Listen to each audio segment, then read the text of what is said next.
Good morning दोस्तों।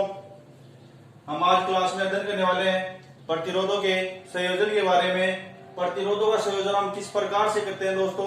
प्रतिरोध का संयोजन हम दो प्रकार से करते हैं, एक श्रेणी क्रम में संयोजन और दूसरा समांतर क्रम में संयोजन। इससे पहले हमने पहले भी संयोजन किया है, लेकिन किनका संयोजन किया था दोस्तों? संधारित्रों का संयोजन किया था। और आज हम बात करने वाले हैं प्रतिरोध का संयोजन। प्रतिरोध आर के संयोजन करेंगे। तो प्रतिरोध आर का संयोजन करने के लिए प्रतिरोधों का संयोजन हम किस प्रकार से करते हैं कि एक प्रतिरोध का सिरा दूसरे प्रतिरोध से जोड़ते हैं। तो पहले प्रतिरोध के संयोजन में हम बात करने वाले हैं दोस्तों श्रेणी क्रम में संयोजन के बारे में। तो पहला प्रतिरोध के संयोजन में पहला डालो दोस्तों आप श्रेणी क्रम में संयोजन।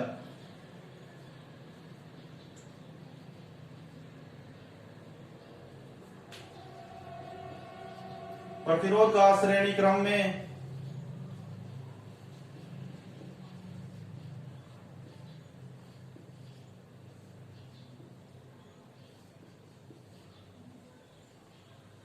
संयोजन। तो दोस्तों प्रतिरोधों का संयोजन किस प्रकार से करते हैं हम, और वो भी श्रेणी क्रम में संयोजन किस प्रकार से करेंगे कि एक प्रतिरोध लेंगे, उस एक प्रतिरोध के सिरे को दूसरे प्रतिरोध के सिरे से जोड़ेंगे। तो दोस्तों हम इसको डायग्राम के माध्यम से देखते हैं कि हम किस प्रकार से जोड़ते हैं। जैसे ये बिंदु एक ले ली, ए बिंदु,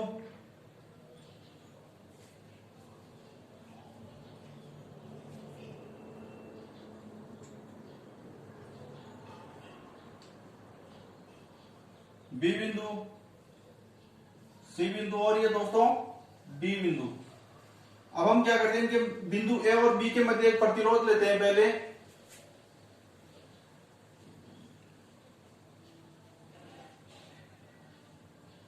अब क्या करते हैं बिंदु बी और सी के मध्य प्रतिरोध लेते हैं।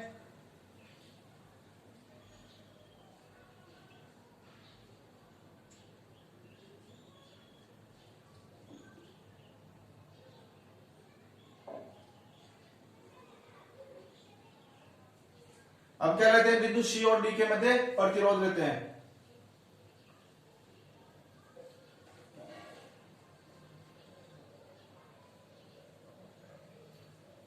कितने प्रतिरोध लिए दोस्तों? तीन प्रतिरोध लिए, बिंदु ए और बी के मध्य, बिंदु बी और सी के मध्य और बिंदु सी और डी के मध्य। हमने कितने प्रतिरोध लिए? तीन प्रतिरोध ले लिए और तीनों को इन बिंदु से आपस में जोड़ दिया। अब हम क्या करते हैं दोस्तों बिंदु ए सिरे को हम किससे जोड़ते हैं दोस्तों? बैटरी से जोड़ देते हैं।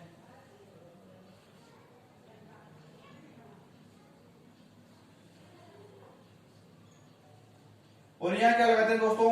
पूंजी।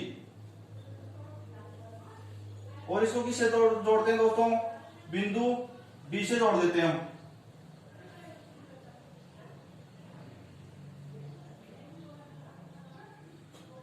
इसके ऊपर प्लस चार्ज, इसके ऊपर माइनस चार्ज। तो दोस्तों ये क्या लगा दिया हमने? बैटरी। तो दोस्तों बैटरी है वो क्या कार्य करेगी? यहां से विभवांतर उत्पन्न करने का कार्य करेगी। तो इस बैटरी से V वोल्टता का विभवांतर उत्पन्न हो रहा है। तो हम बात करते हैं कि प्रतिरोधों के ऊपर क्या रिएक्शन होती है। तो ये R1, ये R2 और ये R3, तीन प्रतिरोध लिए। तो इनको दर्शा दो R1, R2 और R3। और इनके ऊपर धारा, जब इनमें धारा बहेगी तो प्रतिरोध का मान कैसा रहेगा? अलग अलग रहेगा या सेम रहेगा? तो दोस्तों ध्यान रखना श्रेणी क्रम संयोजन में जब इनमें धारा का मान सेम रहता है और विभवांतर का मान क्या होता है दोस्तों? अलग अलग होता है। इनमें श्रेणी क्रम संयोजन में धारा का मान सेम रहता है और विभवांतर का मान अलग अलग होता है। किस प्रकार से होता है दोस्तों? जब यहां से भी इस बैटरी से भी वोल्ट का विभवांतर जा रहा है और आई धारा जा रही है, धारा का मान आई। जब इस बैटरी से V वोल्ट का विभवांतर हम इन प्रतिरोधों को देते हैं तो R1 प्रतिरोध में जब धारा बहेगी, R1 प्रतिरोध में जब धारा बहेगी तो कितना विभवांतर कार्य करेगा? V1। जब R2 प्रतिरोध में धारा बहेगी तो V2 विभवांतर, और जब R3 प्रतिरोध में धारा बहेगी तो V3 विभवांतर। और टोटल विभवांतर कितना रहेगा दोस्तों? V। भाई हम यहां से V विभवांतर तो दे रहे थे, और जो V विभवांतर दे रहे थे वो किन प्रतिरोधों में बट गया, इन तीनों प्रतिरोधों में बट गया। कैसे, जिस प्रकार से यहां से मान लो 10 वोल्ट का विभवांतर दे रहे हैं हम इसको, यहां से 10 वोल्ट का विभवांतर उत्पन्न हो रहा है। जब ये प्रतिरोध R1 में जाएगा, 10 वोल्ट का विभवांतर जब प्रतिरोध R1 में जाएगा तो इसमें धारा प्रवाहित करने के लिए जैसे 4 वोल्ट का विभवांतर प्रयोग में आ गया। अब कितना बचा दोस्तों, 6 बच गया। तो जैसे दूसरे प्रतिरोध में 3 वोल्ट का विभवांतर कार्य काम में आ गया, धारा प्रवाहित करने के लिए 3 वोल्ट का विभवांतर काम में आ गया। अब कितना बचा दोस्तों, 3। तो प्रतिरोध R3 में 3 वोल्ट का विभवांतर काम में आ गया। तो दोस्तों इनको जोड़ो, 4 3 7 7 3 10। तो टोटल यहां से कितनी वोल्ट का विभवांतर उत्पन्न किया था, 10 वोल्ट का विभवांतर उत्पन्न हो रहा था। और ये टोटल इनमें कितने 10 वोल्ट का विभवांतर ही बट गया। तो बिंदु ए और बिंदु डी इसके मध्य कितनी वोल्ट का विभवांतर काम में आया, 10 वोल्ट का विभवांतर, इतना ही विभवांतर काम में आया। तो ये विभवांतर कितना हो जाएगा बिंदु ए और डी के मध्य, V। तो इस प्रकार से दोस्तों ये डायग्राम बना लो।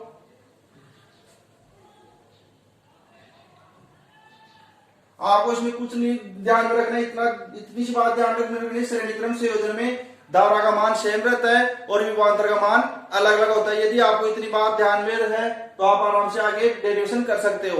और इसमें पहले डायग्राम बनाना है आपको एग्जाम में, और ये प्रतिरोधों के संयोजन होता है जो ये एग्जाम में लगभग बार पूछता है। तो ये एग्जाम की तो विषय बहुत ही इंपॉर्टेंट है दोस्तों। तो आपको डायग्राम बनाना है, फिर इसके नीचे लिख देना आपको कि हम 3 प्रतिरोध लेते हैं, R1 R2 और R3। इसमें धारा का मान सेम रहता है और विभवांतर का मान अलग अलग होता है। फिर नीचे लिखना है दोस्तों, बिंदु ए व डी के मध्य विभवांतर V equal to V1 plus V2 plus V3। समीकरण नंबर 1। टोटल विभवांतर कितना था दोस्तों, V।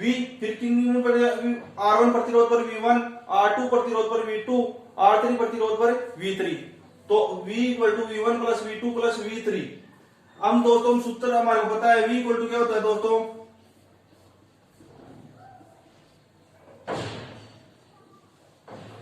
V equal to IR। ये धारा स्मॉल आई ले लो, V इक्वल टू IR। किससे पता है हमारे को, ये सूत्र होता है दोस्तों, क्या होता है, V इक्वल टू IR। अब इससे हम विभवांतर का मान अलग निकालेंगे। जब हम R1 जो प्रतिरोध है उसके ऊपर विभवांतर का मान क्या होगा, R2 पर क्या होगा, R3 पर क्या होगा। तो पहले पर V1 equal to I R1 प्रतिरोध, इसी प्रकार दूसरे पर V2 equal to I R2, इसी प्रकार तीसरे पर V3 equal to I R3। अब हम बात करते हैं दोस्तों बिंदु ए और डी के बीच जब तुल्य प्रतिरोध R हो तो विभवांतर कितना होगा। किस प्रकार से तुल्य प्रतिरोध किसको बोलते हैं, जब ये प्रतिरोध हमने 3 ले लिए, R1 R2 और R3। यदि हम इसकी पूरे की जगह पर एक प्रतिरोध ले लें, जो प्रतिरोध क्या होगा, R। हम प्रतिरोध को R से तो दर्शा रहे हैं, यदि इन तीनों की हम एक R प्रतिरोध ले लें और जब विभवांतर V दिया जाए इसको, तो उस प्रतिरोध में विभवांतर का मान क्या रहेगा, सेम रहेगा, अलग थोड़ी ना होगा। तो यहां लिखना दोस्तों, बिंदु ए व डी के बीच तुल्य प्रतिरोध ए व डी के बीच तुल्य प्रतिरोध R, तुल्य प्रतिरोध R हो तो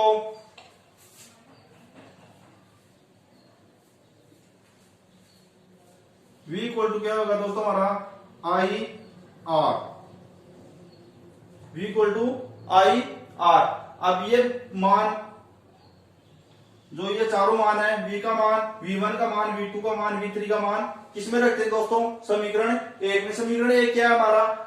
V equal to V1 plus V2 plus V3। हमारे पास V का मान आ गया, V1 का मान, V2 का मान और V3 का मान, ये सारे मान समीकरण एक में रखते हैं दोस्तों।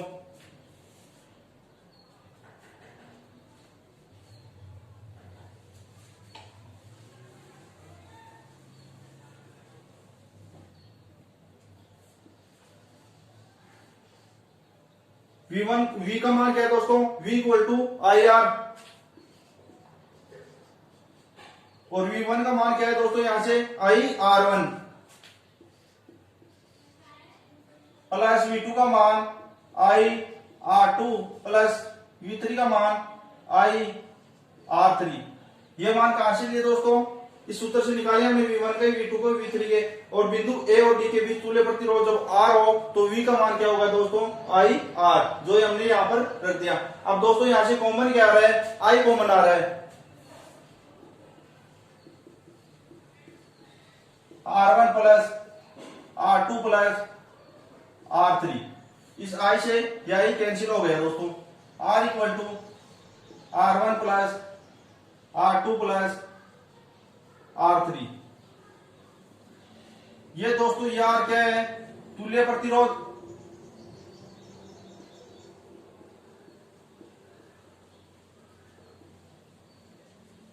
और ये हमारे को सिद्ध करना था दोस्तों। तो हमारा प्रतिरोध के संयोजन में श्रेणीक्रम संयोजन किया पहला। तो श्रेणीक्रम संयोजन के कुछ नहीं करना दोस्तों, आपको तीन प्रतिरोध लेने हैं। तो तीनों प्रतिरोधों के सिरों को आपस में जोड़ना है। और ये ध्यान में रखना है कि इनमें श्रेणीक्रम संयोजन में धारा का मान सेम रहता है, विभवांतर का मान अलग अलग होता है। उसके बाद में हम बिंदु ए और डी के मध्य विभवांतर कितना होगा? V equal to V1 plus V2 plus V3। और सूत्र हमारे को पता है, V इक्वल टू क्या होता है दोस्तों? I R.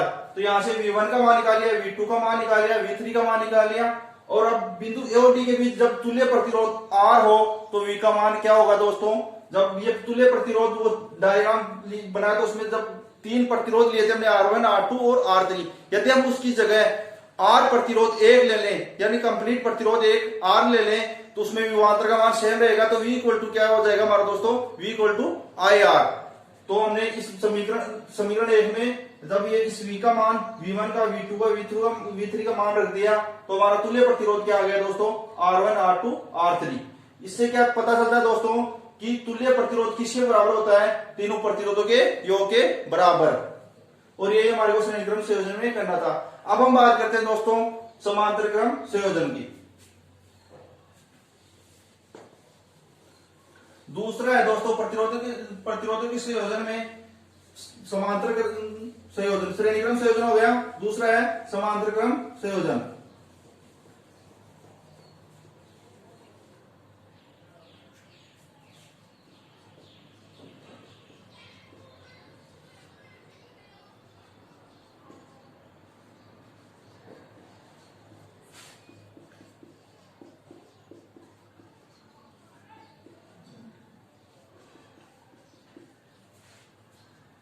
इसमें क्या करना है दोस्तों? दो बिंदु लेंगे ए और बी, उन दोनों बिंदुओं के मध्य हम क्या जोड़ेंगे? प्रतिरोधों को जोड़ेंगे। तो डायग्राम देखना दोस्तों, ये बिंदु ए ले लिया हमने, यह बिंदु बी ले लिया हमने। अब हम क्या करेंगे? इन बिंदुओं के मध्य क्या जोड़ेंगे दोस्तों? प्रतिरोधों को जोड़ेंगे।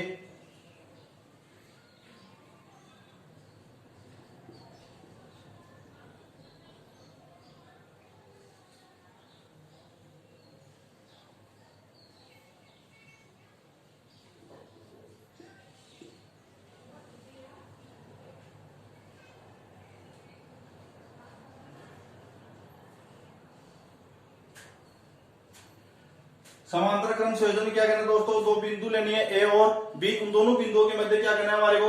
प्रतिरोधों को जोड़ना है। R1 प्रतिरोध, R2 प्रतिरोध, R3 प्रतिरोध। अब दोस्तों देखना है इसमें धारा का मान सेम रहता है या अलग अलग रहता है। तो दोस्तों ध्यान में रखना कि श्रेणी क्रम संयोजन में तो क्या रहता है? धारा का मान सेम रहता है और विभवांतर का मान अलग अलग रहता है। लेकिन समांतर क्रम संयोजन में उल्टा होता है, धारा का मान अलग अलग होता है और विभवांतर का मान सेम रहता है। किस प्रकार से दोस्तों, जब हम बिंदु एक सिरे को बैटरी से जोड़ते हैं और यहां क्या लगाते हैं दोस्तों, कुंजी,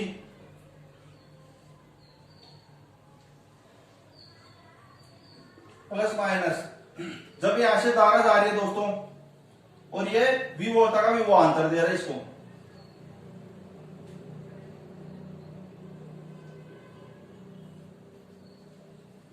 एक बार तो इसको आई से प्रदर्शित करें। अब धारा किस प्रकार से बटेगी, ध्यान देना दोस्तों। जब यहां से V वोल्ट का विभवांतर और I धारा प्रवाहित हो रही है तो ये बिंदु A के ऊपर जाके धारा क्या तीन भागों में बटेगी दोस्तों, R1 प्रतिरोध के ऊपर, R2 प्रतिरोध के ऊपर और R3 प्रतिरोध के ऊपर। तो R1 प्रतिरोध के ऊपर I1 धारा, R2 प्रतिरोध के ऊपर I2 धारा, R3 प्रतिरोध के ऊपर I3 धारा। अब बात करते हैं विभवांतर की, तो दोस्तों तीनों प्रतिरोधों के ऊपर सेम विभवांतर कार्य करेगा। कितना दे रहे थे यहां से V, तो यहां पर भी V वोल्ट का विभवांतर कार्य करेगा। तो क्या इससे क्या सिद्ध होता है दोस्तों कि समांतर क्रम संयोजन में धारा का मान अलग अलग होता है, विभवांतर का मान सेम रहता है। तो ये डायग्राम बना लो और यहां से जब ये धारा आगे प्रतिरोध की आगे जाएगी तो यहाँ भी I1 I2 I3 और ये वापस आके मिल जाएगी बिंदु B के ऊपर, तो वापस I धारा आ जाएगी। और दोस्तों ध्यान रखना कि धारा का प्रवाह धनात्मक सिरे से ऋणात्मक सिरे की ओर होता है, कि धारा का प्रवाह हमेशा ध्यान रखना धनात्मक सिरे की तरफ से होगा। तो यहां से धनात्मक सिरे की तरफ से धारा का प्रवाह हो रहा है, R1 प्रतिरोध, R2 प्रतिरोध, R3 प्रतिरोध के ऊपर, और वापस बिंदु B के ऊपर जाके I धारा वापस प्राप्त हो रही है। तो समांतर क्रम संयोजन में धारा का मान अलग अलग होता है, विभवांतर का मान सेम होता है, और श्रेणी क्रम संयोजन में धारा का मान सेम होता है, विभवांतर का मान अलग अलग होता है। दोस्तों ये दो बातें आपको पता है तो आप इन दोनों की डेरिवेशन आराम से कर सकते हो, जो कि एग्जाम की दृष्टि से दोनों ही टॉपिक बहुत ही इंपॉर्टेंट टॉपिक है। तो अब हम बात करते हैं दोस्तों बिंदु, उसी की तरह श्रेणी क्रम संयोजन की तरह लिख लो दोस्तों, बिंदु A व B के मध्य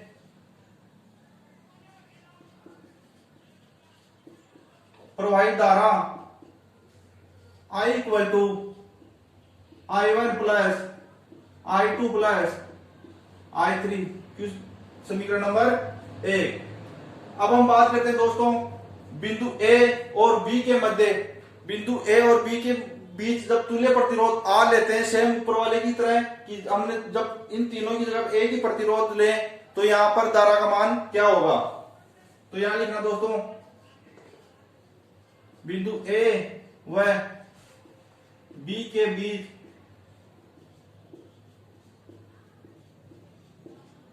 तुल्य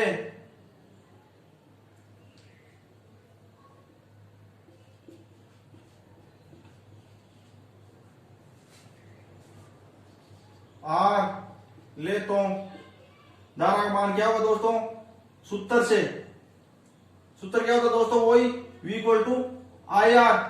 तो यहां से धारा का मान क्या आ जाएगा दोस्तों, I equal to V upon R।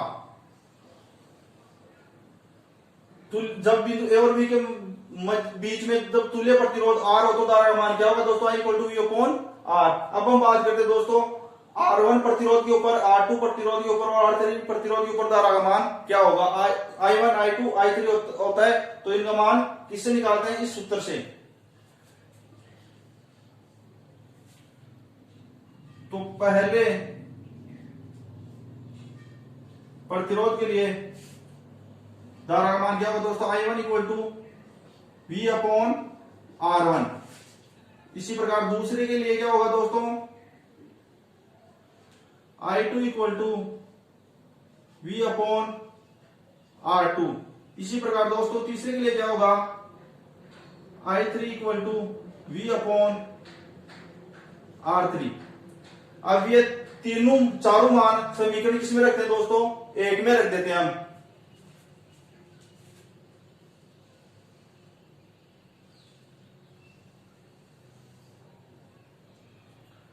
समीकरण एक क्या है, I equal to I1 plus I2 plus I3। यहां से I का मान भी पता चल गया, I1 का भी, I2 का भी, I3 का, ये तीन चारों मान समीकरण एक में रखते हैं। तो I का मान कितना है दोस्तों, V upon R equal to I1 का V upon R1 plus I2 का V upon R2 plus I3 का V अपॉन R3, यही है। अब इसमें से कॉमन क्या है दोस्तों, V, तो V upon R equal to V बाहर कॉमन ले लिया, अंदर क्या बच गया, V upon R1 plus V upon R2 plus V 1 upon R3। भाई V तो कॉमन ले लिया, तो अंदर क्या बच गया, 1 upon R1 plus 1 upon R2 plus 1 upon R3। अब इस V से ये V कैंसिल हो गया, तो क्या बच गया दोस्तों,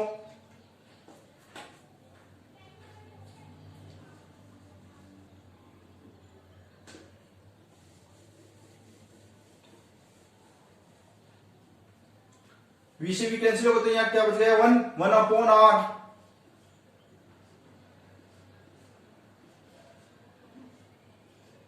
equal to 1 upon R1 plus 1 upon R2 plus 1 upon R3। ये क्या है दोस्तों, तुल्य प्रतिरोध।